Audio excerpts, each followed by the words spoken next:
যে আখেরাত যে বাস্তব, আখেরাত যে হক, এটার সপক্ষে আল্লাহ পাক কিছু যৌক্তিকতা তুলে ধরেছেন। আল্লাহ পাক বলতে চাচ্ছেন, বান্দা তুমি এই বিষয়গুলো চিন্তা করে দেখো, এগুলো যে আল্লাহ রাব্বুল আলামিন করতে পারেন, সেই আল্লাহ রাব্বুল আলামিনই তোমাদেরকে মৃত্যুর পরে আবার পুনরায় জীবিত করতে পারেন। সুবহানাল্লাহ। আল্লাহ পাক ইরশাদ করেন, কুতিলাল ইনসানু মা আকফারা, ধ্বংস হোক ওই মানুষগুলো, কুতিলাল ইনসান, লানত হোক ওই মানুষগুলোর উপরে, মা আকফারা, তারা কেমন একটা সত্য জিনিসকে অস্বীকার করে। কতই না আশ্চর্যজনক যে তারা সত্য জিনিস, বাস্তব একটা জিনিসকে তারা কুফরি করে, অস্বীকার করে। সুবহানাল্লাহ। মা আকফারা, আফালে তাজ্জুব, মানে আশ্চর্যজনক যে মানুষ ধ্বংস হয়ে যাক, মানুষ অভিশপ্ত হোক। মা আকফারা, তারা কেমন একটা বাস্তব জিনিসকে, সত্য জিনিসকে তারা অস্বীকার করে। মিন আইয়ি শাইইন খালাকা, মানুষ কেন তার নিজের সৃষ্টির দিকে তাকায় না। মিন আইয়ি শাইইন খালাকা, আমি আল্লাহ তাকে কোন জিনিস থেকে, কোন বস্তু থেকে সৃষ্টি করেছি। সুবহানাল্লাহ। তাকে কিভাবে বানিয়েছি, কোথা থেকে বানিয়েছি, তার উৎস কোথায়, তার জন্মটা কিভাবে হয়েছে, এটা চিন্তা করলে তো সে আখিরাত খুঁজে পায়। মিন আইয়ি শাইইন খালাকা, কোন জিনিস থেকে তাকে সৃষ্টি করা হয়েছে। আল্লাহ পাক এরপরে বলেন, তাকে যেই জিনিস থেকে সৃষ্টি করেছি তার নাম হলো মিন নুতফা, তার নাম হলো নুতফা। নুতফা মানে মানে বীর্য, তারপরে মানে তুচ্ছ হীন একটা পানি থেকেই তাকে সৃষ্টি করেছে। মিন নুতফা, ওই মানুষকে আমি ওই পানিটা থেকে আমি তাকে সৃষ্টি করেছি। খলাকাহু ফাকাদ্দারা, ওই নুতফা থেকে তাকে আমি সৃষ্টি করার পরে ফাকাদ্দারা, আমি আল্লাহ আবার তাকে সৃষ্টি করে এমনি ছেড়ে দিইনি। ফাকাদ্দারাহু, ওই আল্লাহ আবার তার তাকদিরও নির্ধারণ করে দিয়েছেন। সুবহানাল্লাহ।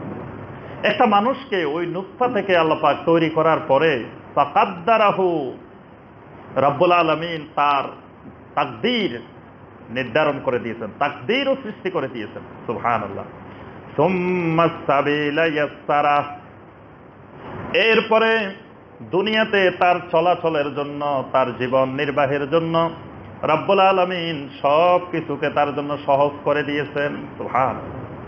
তার শারীরিক সক্ষমতা, তার নড়াচড়া, তার কার্যক্রম পরিচালনা করা, তার লক্ষ্য উদ্দেশ্য বাস্তবায়ন করা, পৃথিবীতে আল্লাহ রব্বুল আলামিন ওই তাকদীরের বাস্তবায়নটা রব্বুল আলামিন সহজ করে দিয়েছেন। সুবহানাল্লাহ। মানে তাকদীর অনুযায়ী সে চলতে আছে পৃথিবীতে, এবং তার চলাটা আল্লাহ পাক সহজ করে দিয়েছেন। সুবহানাল্লাহ। সুম্মা আমাতাহু ফাআকবারা, সুম্মা আমাতাহু, এরপরে আল্লাহ রাব্বুল আলামিন তাকে মৃত্যু দিতেছেন। দুনিয়াতে তার মৃত্যু হইতেছে। ফাআকবারা, মৃত্যুর পরে তাকে কবরস্থ করা হচ্ছে। সুবহানাল্লাহ। এবং তার কবরটা কোথায় হবে, তার মৃত্যুটা কোথায় হবে, এটাও সে নিজে জানে না। তার মৃত্যুটা কোন জায়গায় হবে, কখন হবে, কোথায় হবে, কিভাবে হবে, এই জিনিসটার খবরও তার নাই। ফাআকবারা, তার কবরটা কোথায় হবে, তাকে কোথায় কবরস্থ করা হবে, মাটির মধ্যে কবর হবে নাকি সাগরের মধ্যে কবর হবে। গত সপ্তাহে তো, গত কদিন আগে ইন্দোনেশিয়ার বিমান সাগরের মধ্যে, কত মানুষ সাগরের মধ্যে মৃত্যুবরণ করছে, সাগরের মধ্যে লাশও খুঁজে পাওয়া যায় নাই। তার কবর কোথায়? সাগরের ভিতরে তার কবর। কত মানুষকে হিংস্র জানোয়ার খেয়ে ফেলতেছে, হিংস্র জানোয়ারের পেটটা হয়ে যাচ্ছে তার কবর।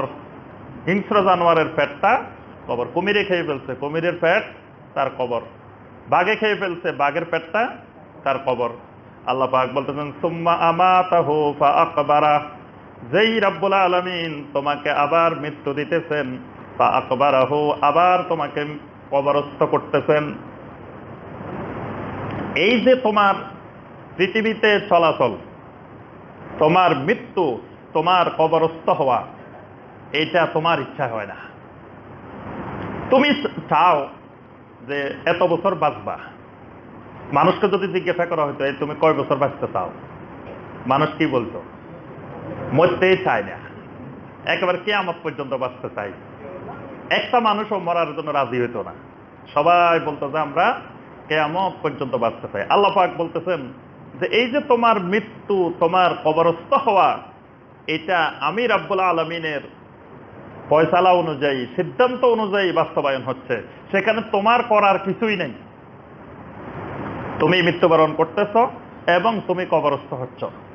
সুম্মা ইযা শাআ আনশারাহ, এরপরে রাব্বুল আলামিন যখন চাইবেন তখন তিনি আবার তোমাকে সেই কবর থেকে তুলবেন। সুবহানাল্লাহ।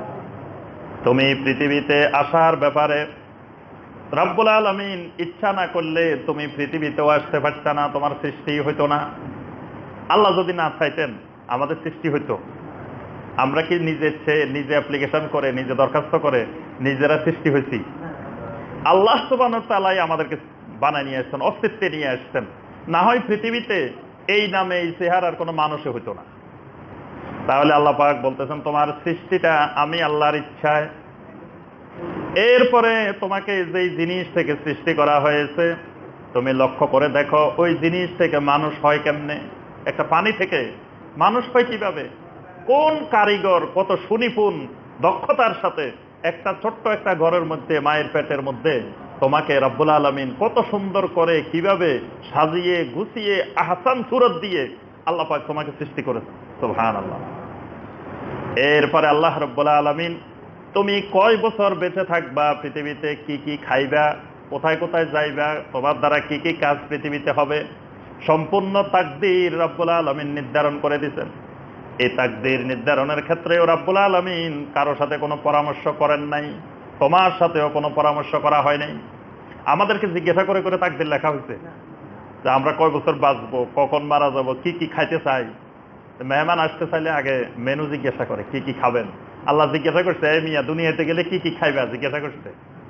রব্বুল আলামিন নিজেই ফাকাদ দ্বারা তাকদীর সৃষ্টি করেছেন আমার জন্য, রিজিকের ব্যবস্থা করে পানি, বাতাস, অক্সিজেন যা যা দরকার পৃথিবীতে সব ব্যবস্থাপনা করে তাকদীর নির্দিষ্ট করেছেন। সুবহানাল্লাহ।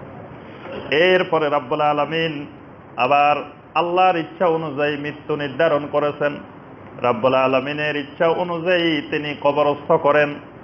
রব্বুল আলামিন বলেন সুম্মা ইযা শাআ আনশারা, যে আল্লাহ রব্বুল আলামিন প্রথম থেকে তোমার কবরস্থ হওয়া পর্যন্ত তোমাকে জিজ্ঞাসা করে নাই, রব্বুল আলামিনের নিজের ফয়সালায় তোমার সবকিছু হয়েছে। সেই রব্বুল আলামিনই আবার যখন চাইবেন তোমাকে কবর থেকে তুলবেন। সুবহানাল্লাহ। কাল্লা লাম্মা ইয়াকদিমা আমারা, কখনো নয়। রব্বুল আলামিন যা ফয়সালা করেন সেটাই কার্যকর হয়, মানুষ কিছুই করতে পারে না। লাম্মা ইয়াকদি, কখনো নয়, মানুষের কোনো ক্ষমতায় নেই, মানুষ কিছুই করতে পারে না। মা আমারা, যা তাকে নির্দেশ দেওয়া হয়, অর্থাৎ আল্লাহ রব্বুল আলামিন যেটা নির্দেশ দেন সেটাই কার্যকর হয়, এর বাহিরে তার নিজের ইচ্ছায় কিছু কার্যকর হয় না। এবং আমাদের শরীরটা দেখেন, আমাদের শরীর কি আমাদের কথা শুনে? কিচ্ছু শুনে না। মানে এত অবাধ্য, আমাদের কিছুই শুনে না। আমরা সব মানুষ চাই চেহারাটা সুন্দর হয়ে যাক, সবাই সুন্দর হইতে পারি, দেখেন শুনে না। আল্লাহ পাক কালো বানাইছেন, কালোই থাকে, সুন্দর হয় না। কিন্তু যদি আমাদের ইচ্ছায় থাকতো পৃথিবীতে কোনো কালো মানুষ, কালো পুরুষ, কালো মহিলা কেউ থাকতো না, সব সুন্দর। আমরা চাই লম্বা হয়ে যাই, খাটো মানুষ পৃথিবীতে থাকতো না যদি ইচ্ছা কিছু ক্ষমতা থাকতো করার। সব মানুষ চায় লম্বা হয়ে যাক, সুন্দর হয়ে যাক, কিন্তু সবাই ইচ্ছা মতো হয় না। সব মানুষ চায় চুল দাড়িগুলো সব কালো থাকুক, সারা জীবনের জন্য সাদা না হয়। কেউ চায় আমার চুল দাড়ি সাদা হয়ে যাক, কিন্তু কথা শুনে না, চুল দাড়ি সব সাদা হয়ে যায়। এখন তো অল্প বয়সে সাদা হয়ে যায়, কোনো কথাই শুনে না। এরপরে দেখেন মানুষের বার্ধক্য, যৌবনের পর বার্ধক্য চলে আসে। প্রত্যেক মানুষ চায় বার্ধক্য না আসুক, সারা জীবন চির যৌবন থাকুক, যে থাকে, কোনো কথাই শুনে না। শরীরের একটা অঙ্গ প্রত্যঙ্গ কোনো কথা শুনে না, পুরা শরীরে অবাধ্য। আপনার অসুস্থ হয়, একবার এটা অসুখ হয়, একবার এটা অসুখ হয়, এগুলো কথা শোনে না। কার নির্দেশে অসুস্থ হয়? ওয়াইদা মারিদতু ফাহুয়া ইয়াশফিন, আল্লাহ রাব্বুল আলামিনের নির্দেশেই এগুলা শুনে, আমার আপনার কোন নির্দেশেই শুনে না। আল্লাহ পাক বলতেছেন, বান্দা তুমি তোমার এই সৃষ্টির প্রথম থেকে এই পর্যন্ত লক্ষ্য করে দেখো, তোমার কোনো কিছুই তোমার সিদ্ধান্তে হয় নাই, তোমার নির্দেশ শুনে নাই।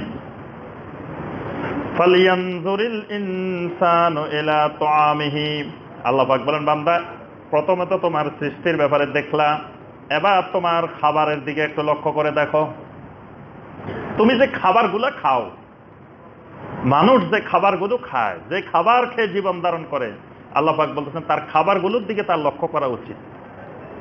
আন্না সাবাবনাল মাআ সাব্বা, আমি প্রবলভাবে মুষলধারে আকাশ থেকে বৃষ্টি নাজিল করি, পানি বর্ষণ করি। সুবহানাল্লাহ। এই বৃষ্টিটার দিকে তাকাইলেও আল্লাহর তাওহীদ খুঁজে পাওয়া যায়। সুবহানাল্লাহ। কারণ আমরা যখন কলস থেকে পানি ডালি, জগের থেকে পানি ডালি, তখন যেভাবে পড়ে, মেঘের থেকে পানিগুলো সেইভাবে পড়ে পড়ে। আল্লাহু আকবার। এগুলোকে আল্লাহ পাক কত মনোরম দৃশ্য, ফোঁটা ফোঁটা চিকন চিকন করে, ছোট ছোট করে এই মেঘের থেকে পানিগুলো পড়তেছে। আবার এগুলো এইভাবে যদি না পড়তো, তাহলে ফসলের মধ্যে, শস্যের মধ্যে, বিভিন্ন কিছুর মধ্যে ওই জোরে একসাথে কলসের মতো পড়লে তো কিছুই হতো না, সব এমনি নষ্ট হয়ে যেত। কিন্তু এগুলার কারণে ব্যথা পাইছে, বৃষ্টির কারণে এরকম হয়েছে যে বৃষ্টি এত জোরে পড়ছে যে এই বৃষ্টির কারণে আম গাছ শুয়ে গেছে, এরকম ঘটনা ঘটছে। কোন গাছপালা বৃষ্টি হইতেছে, বৃষ্টির ভারে শুয়ে গেছে, এরকম ঘটনা ঘটে না। এটাকে আল্লাহ পাক এত হালকা করে, এটার উপযোগী করে প্রত্যেকটার গোড়ায় গোড়ায় যাতে পৌঁছে যায়, সেই ভিত্তিতে রাব্বুল আলামিন এই বৃষ্টির ব্যবস্থা করে। সুবহানাল্লাহ। সুম্মা শাকাকনাল আরদা শাক্কা, রাব্বুল আলামিন বলেন, যেমন আকাশ থেকে আমি মুষলধারে বৃষ্টি নাজিল করি, আবার জমিনকে আমি ফেটে বিভক্ত করে দিই। সুবহানাল্লাহ। ফেটে বিভক্ত করে দিই মানে একটা বীজ, লাউয়ের বীজ, কুমড়ার বীজ, একটা ভিতরে মাটির নিচে লুকায় রাখলেন। লুকায় রাখার পরে কিছুদিন, দুই একদিন গেলেই মাটি ফেটে বের হয়ে যাচ্ছে। সুবহানাল্লাহ। আল্লাহ পাক যদি মাটিকে না ফেটে দিতেন, তো এটা তো নিচেই পড়ে থাকতো, এটা উপরে উঠতে পারতো না। আল্লাহ পাক বলেন, সুম্মা শাকাকনাল আরদা শাক্কা, আমি আল্লাহ জমিনকে এইভাবে ফেটে দিই যাতে জমিনের ভিতর থেকে বের হতে পারে। তো তোমার সামনে জমিনের ভিতর থেকে একটা মরা জিনিস থেকে একটা গাছ বাইর হচ্ছে, তো তুমি কবর থেকে এরকম ফেটে বাইর হতে পারবা না কেন? তোমার নিজের হাতে একটা বীজ, একটা কুমড়ার দানা, তারপর একটা তরমুজের দানা, একটা শসার দানা তুমি মাটির নিচে লুকাই দিচ্ছ, মাটির নিচে কবর দিয়ে দিচ্ছ, কবরের থেকে এটা আবার ফেটে উপরের থেকে উঠতেছে। তো তোমাকে কবর দিলে তোমার কবর থেকে এরকম উঠা যাবে না কেন? সুম্মা শাকাকনাল আরদা শাক্কা ফাআমবাতনা ফিহা হাব্বা, রাব্বুল আলামিন বলেন, উপরের থেকে বৃষ্টি নাজিল করে জমিনকে ফেটে দিয়ে, ফাআমবাতনা ফিহা হাব্বা, আমি এর থেকে বিভিন্ন ধরনের উদ্ভিদ বের করে নিয়ে আসতেছি। সুবহানাল্লাহ। তোমার সামনে কত শস্য, কত জিনিস এর ভিতর থেকে বের হয়ে আসতেছে। ওয়া ইনাবান ওয়া কাদবা, ওয়া ইনাবান, আঙ্গুর, আঙ্গুরের কথা বারবার আসে, যেহেতু আরবদের কাছে পরিচিত ফল এবং দামি ফল, খুব আরবদের পছন্দনীয় ফল। ওয়া কাদবা, এবং বিভিন্ন রকমের শাকসবজি, বিভিন্ন ধরনের তরু তরকারি, শাকসবজি সব এইভাবে তোমার খাবারের জন্য মাটির ভিতর থেকে বের হয়ে আসছে। ওয়া যাইতুন ওয়া নাখলা, জাইতুন বের হয়ে আসতেছে। জাইতুন চিনেন তো? ওয়া তিনি ওয়া যাইতুন, জাইতুন খেয়েছেন আপনারা? অনেকেই তো মাশাআল্লাহ খেয়েছেন। হ্যাঁ, জাইতুন, আল্লাহ পাক এই জাইতুন বের করে দেন। ওয়া নাখলা, খেজুর বের করে দেন, বিভিন্ন রকমের খেজুর। খেজুর বের হয় মরুভূমির ভিতর থেকে। খেজুরও এক রকমের না, খেজুর কত রকমের। গাছগুলা দেখতে সব একরকম, খেজুরের গাছ সব একরকম, এক বাগান, কিন্তু একই বাগানে 13-14 রকমের খেজুর বের হয়। এক এক গাছে এক এক রকমের খেজুর। কোনোটা আজোয়া খেজুর, কোনোটা মারিয়াম, কোনোটা আম্বর, কোনোটা এই কত রকমের নাম আছে খেজুরের। সুবহানাল্লাহ। ওয়াহাদাইকা গুলবা, এরপরে এই বৃষ্টির পানি দিয়ে জমিনকে ফেটে দিয়ে অনেক ঘন বাগান সমূহ আমি বের করে দিই। সুবহানাল্লাহ। বিশাল বিশাল বাগান, সেই ওই লাউয়ার ছড়া, তারপরে বড় বড় যে উদ্যানগুলা, সে পাহাড়গুলো পর্বতগুলো, সেখানে যাই দেখেন কত রকমের বাগান, কত রকমের গাছ। হাদাইকা গুলবা, চা বাগান, ছায়ের গাছগুলো, রাবারের গাছগুলো, আল্লাহ পাক বলতেছেন বিভিন্ন রকমের এরকম ঘন বাগান জমিনে আমি তৈরি করে দিচ্ছি। ওয়াফাকিহাতাও ওয়া আব্বা, ওয়াফাকিহা, ফাকিহা মানে হলো বিভিন্ন রকমের ফল ফলাদি, কত রকমের ফল বের করে দিচ্ছে। ওয়া আব্বা, আব্বাও বের করে দিচ্ছে। আব্বা মানে ঘাস, ঘাস আছে না, গরু যে খায়, ছাগলে খায়, এটাকে আরবিতে বলা হয় আব্বান, মানে ঘাস।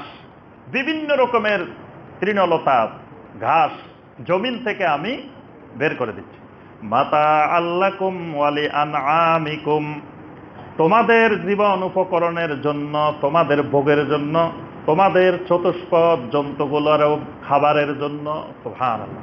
একই সাথে তোমাদের খাবারের ব্যবস্থাও করতেছি, আবার যেই চতুষ্পদ জন্তুগুলো তোমরা খাও সেগুলোর খাবারের ব্যবস্থা করতেছি। সুবহানাল্লাহ। যেই গরু, ছাগল, তারপরে উট, মহিষ যেগুলো তোমরা খাও, যেগুলোর ভিতরে গোশত তৈরি হয়, তারপরে চর্বি তৈরি হয়, এইগুলার খাবারও তোমাদের সামনে আমি আল্লাহ এই জমিন থেকে বের করে দিচ্ছি। সুবহানাল্লাহ। প্রকারান্তরে ওগুলো তোমরা খাচ্ছ, গাছ কিন্তু আমরাও খাইতেছি না? গাছ খাইতেছে যেগুলো, সেই পশুগুলো তো আমরা খাইতেছি, তাহলে এই গাছগুলো আমাদের খাবার। এইরকম জমিনে আল্লাহ পাক বলতেছেন তোমাদের এবং তোমাদের চতুষ্পদ জন্তুগুলোর সব রকমের খাবারের ব্যবস্থাপনা, জীবন উপকরণের ব্যবস্থাপনা আমি আল্লাহ জমিনের ভিতরে করে দিয়েছি। ফাইযা জাআতিস সাখা, এর আগে সূরা নাজিয়াতের মধ্যে আল্লাহ পাক বলছেন ফাইযা জাআতিত তাম্মাতুল কুবরা, যখন এসে যাবে মহাবিপর্যয়, মহাবিপর্যয়ের দিন, মহা দুর্যোগের দিন এসে যাবে। আর এই সূরায় বলছেন ফাইযা জাআতিস সাখা, যখন বিকট কান ফাটানো আওয়াজ এসে যাবে। এখানে ইসরাফিল আলাইহিস সালামের সিংহায় ফুৎকারকে আল্লাহ পাক নাম দিয়েছেন সাখা, মানে এটা এত বিকট আওয়াজ, এত কঠিন আওয়াজ, কানের পর্দা ফেটে যাবে। কানের পর্দা ফেটে দেওয়ার মতো যে আওয়াজ, এটা যখন এসে যাবে, এরপরে আল্লাহ পাক এখানে তৃতীয় ফুৎকারের কথা বলতেছেন। এই সাখা দিয়ে কয়বার ইসরাফিল আলাইহিস সালামের ফুৎকার? কয়বার? 3 বার। প্রথমবারের নাম হইল নাফখাতুস সাক, দ্বিতীয়বারের নাম হলো নাফখাতুল ফাজা, তৃতীয়বারের নাম হলো নাফখাতুল কিয়াম লিরাব্বিল আলামিন, রব্বুল আলামিনের সামনে কিয়াম, দাঁড়িয়ে যাওয়া। তো এখানে যে সাখা বলা হচ্ছে এটা হলো তৃতীয়বার।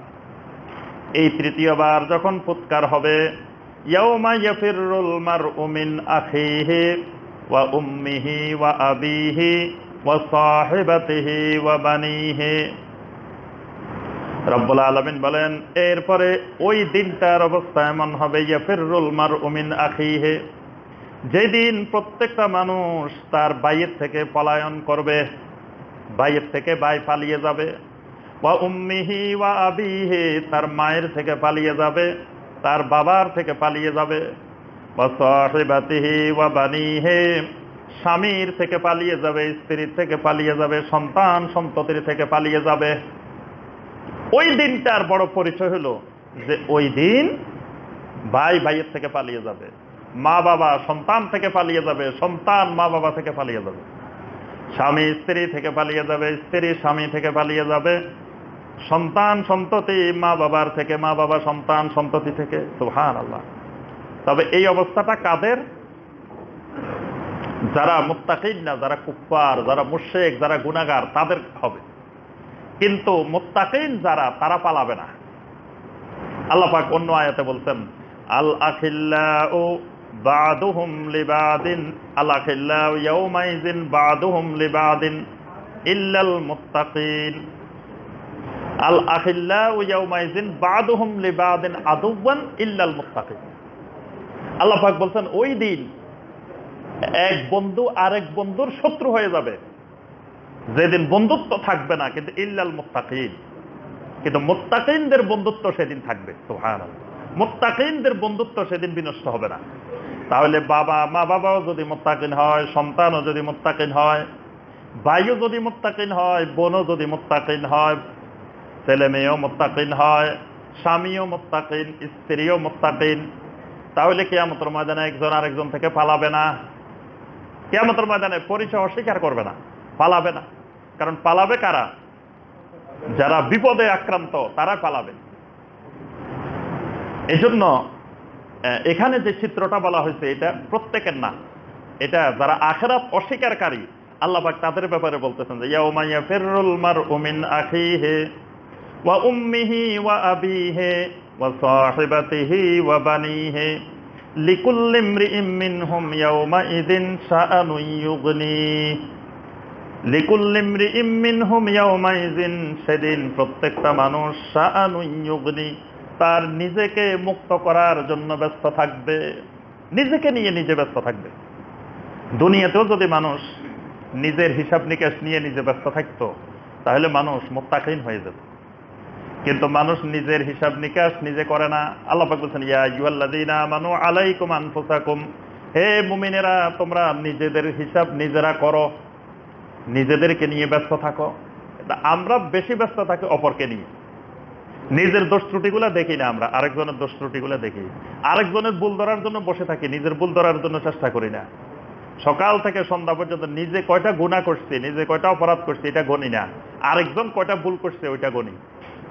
এই জন্য আব্দুল্লাহ ইবনে মাসউদ রাদিয়াল্লাহু তাআলা আনহু সবসময় বলতেন উদ্দু সাইয়্যাতিকুম, গুনার হিসাবগুলো গণনা করো, সওয়াবের হিসাব গণা দরকার নাই।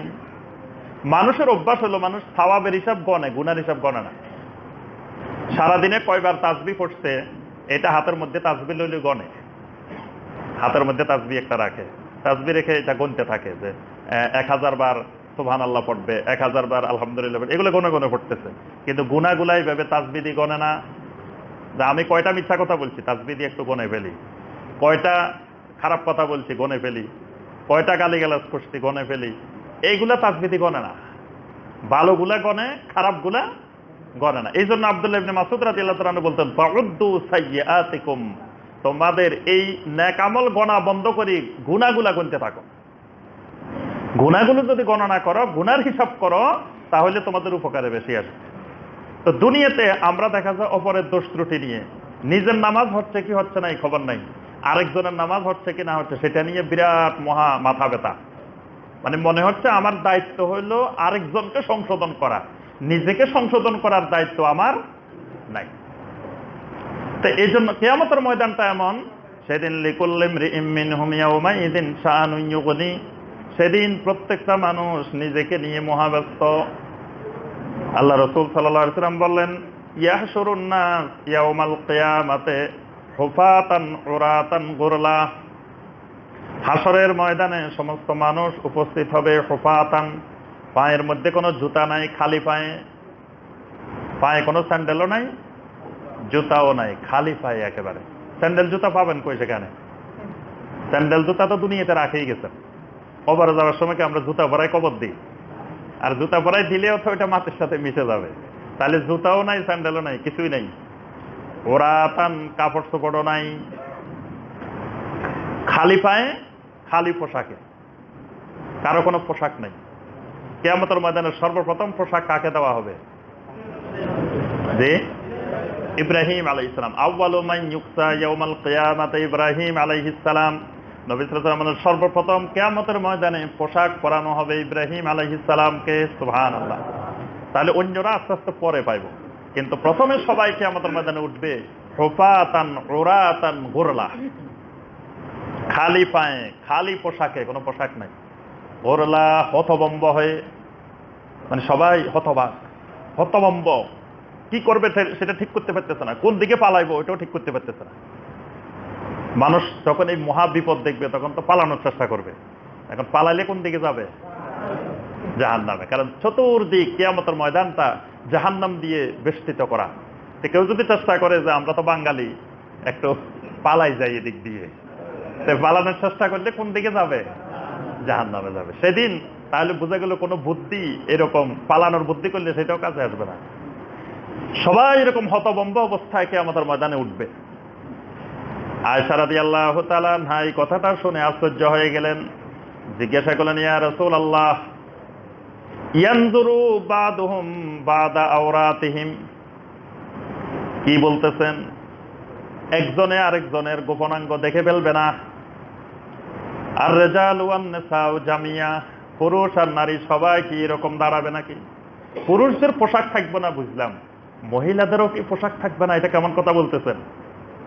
আমরা এত পোশাক পরার পরে তারপরে হেজাব ছাড়া পর্দা ছাড়া বাহিরে যাই না, আর কিয়ামতের ময়দানে একজন দুইজন না কোটি কোটি মানুষ, সেখানে বলতেছেন সব হুফাতান উরাতান গোরলা, কাপড় চোপড় থাকবে না, জুতা থাকবে না, কিছু থাকবে না। এখানে কি নারী পুরুষ সবাই? আল্লাহ রাসূল সাল্লাল্লাহু আলাইহি ওয়াসাল্লাম বললেন, আল আমরু আশাদ্দু মিন আন ইয়ানজুরা বাদুহুম ইলা বাদ। এরপরে কোরআনে কারীমের এই আয়াতটা তেলাওয়াত করলেন, লিকুল্লি ইমরিইম মিনহুম ইয়াওমা ইযিন শাআনুন ইউগনি। আল্লাহ রাসূল সাল্লাল্লাহু আলাইহি ওয়াসাল্লাম বলেন, আয়েশা, কিয়ামতের ময়দানের অবস্থাটা এখনো উপলব্ধি করতে পারো নাই? আল আমরু আশাদ্দুন মিন আন ইয়ানজুরা বাদুহুম ইলা বাদ, একজন আরেকজনের দিকে তাকাবে, এটা নারী না পুরুষ, নিজে নারী না পুরুষ, এটা তাকানোর চাইতে কিয়ামতের ময়দানের ভয়াবহতাটা আরো অনেক বেশি কঠিন। কিয়ামতের ময়দানের ভয়াবহতা, বিপদ, মুসিবত, এটা এত কঠিন, মানুষ নিজে পুরুষ না নারী এটাই মনে থাকবে না। আরেকজন কি পুরুষ না নারী তাকাবে, ওটা তো তার খেয়াল হবে না। লিকুল্লি ইমরিইম মিনহুম ইয়াওমা ইযিন শাআনুন ইউগনি, ওই দিন প্রত্যেকটা মানুষ তার নিজেকে নিয়ে নিজে কিভাবে বাঁচবে, নিজে কিভাবে আযাব থেকে রক্ষা পাবে সেটা নিয়ে সে ব্যস্ত থাকবে। সুতরাং সেখানে নারী পুরুষ কে কেমনে দাঁড়াইছে এটা তাকাইবার সময় নেই। এটার নাম কিয়ামতের ময়দান। উজুহু ইয়াওমাইযিন মুসফিরা, রাব্বুল আলামিন বলেন এই কিয়ামতের ময়দান যখন কায়েম হবে দুই ধরনের মানুষ হয়ে যাবে। উজুহু ইয়াওমাইযিন মুসফিরা, কিছু কিছু মানুষের চেহারাটা উজ্জ্বল হয়ে যাবে, সুবহানাল্লাহ, ফর্সা হয়ে যাবে, উজ্জ্বল হয়ে যাবে। দাহিকাতুম মুস্তাবশিরা, এদের চেহারাটা হাসি মুখ হয়ে যাবে। মুস্তাবশিরা, মনে হবে তারা জান্নাতের সুসংবাদ প্রাপ্ত, সুবহানাল্লাহ। এদের চেহারা থেকে সৌন্দর্য বের হতে থাকবে, হাসি মুখ হয়ে যাবে, সুবহানাল্লাহ। আল্লাহ পাক আমাদের সবাইকে এই শ্রেণীর অন্তর্ভুক্ত হওয়ার তৌফিক দান করুন। ওয়া উজুহু ইয়াওমাইযিন আলাইহা গাবারা, রাব্বুল আলামিন বলেন কিছু মানুষ সেদিন এমন হয়ে যাবে, আলাইহা গাবারা, তাদের চেহারার মধ্যে ক্লান্তির ছাপ, দুঃখের ছাপ, বিপদের ছাপ দেখা যাবে। তারহাকুহা কাতারা, এরপরে তাদের মুখের উপরে কালি মেখে দেওয়া হবে। তারহাকুহা কাতারা, আলকাতরা, মোবিল, পোড়া মোবিল মুখের মধ্যে মেখে দেওয়া হবে, কালি মেখে দেওয়া হবে। উলাইকা হুমুল কাফারাতুল ফাজারা, এরাই হলো সেই মানুষ যারা আল কাফারা, যারা হলো কাফের, আল ফাজারা, যারা হলো ফাজের, ফুজ্জার, যারা ফুজ্জার, যারা গুনাহগার, পাপী, কাফের, এরাই হলো সেই মানুষ।